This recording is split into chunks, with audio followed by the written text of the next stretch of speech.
In just the last few months, nearly 750,000 Americans got the news they may lose their homes. That's twice the number of foreclosure notices in the same period last year.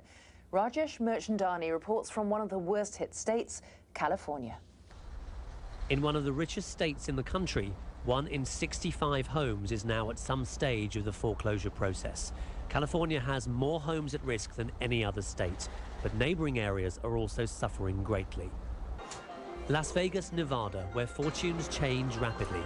This desert city, which has been one of the nation's fastest growing, now has one of the highest foreclosure rates in the country.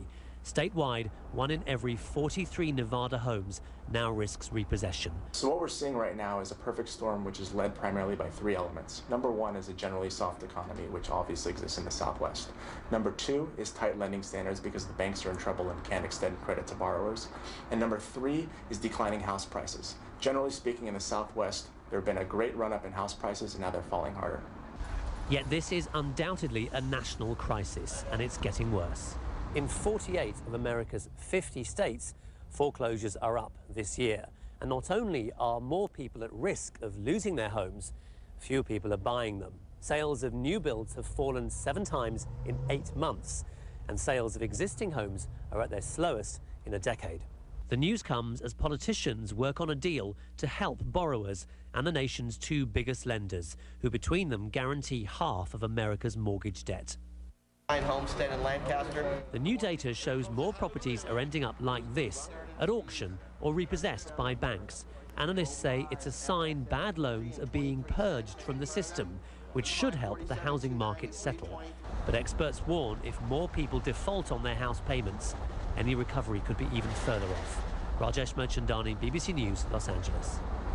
The crisis hitting the U.S. housing market is just one of the money worries facing American voters, and so figuring prominently in the presidential election campaign.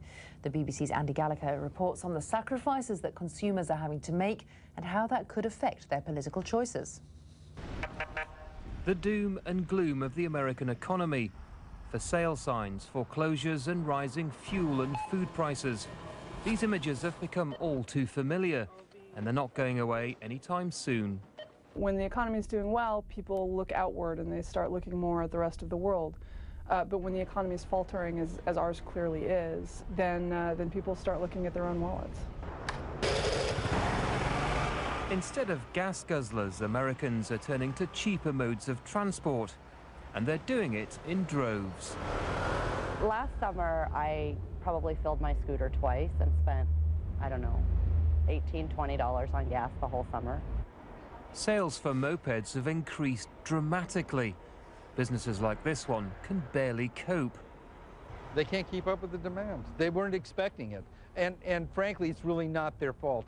Nobody could have predicted that they would be up 140%, you know, or more this year. But for families like the Masons, rising fuel is just one problem amongst many. Dominic has just lost his job, and 2-year-old Reagan will have a sister in a few months. This is an American family that never dreamed of becoming just another statistic. Being laid off is like the 5 stages of death that you go through. First there's denial, and then there's guilt, and then there's finally you accept it and start to figure out what you need to do to move on from it. Here we are, a middle-class family, and we're both out working. Everybody's cutting back. We don't know any friends of ours or anybody in our neighborhood who is as financially viable as they were 2 years ago. So that has to be the #1 decision maker right now for the election. It's clear then that if America's economic woes continue, voters like these queuing for free advice to save their mortgages will vote with their wallets and not foreign policy in mind. Andy Gallagher, BBC News, Washington. Perhaps Barack Obama ought to keep that in his mind as the presidential candidate makes the final stops on his week-long overseas tour.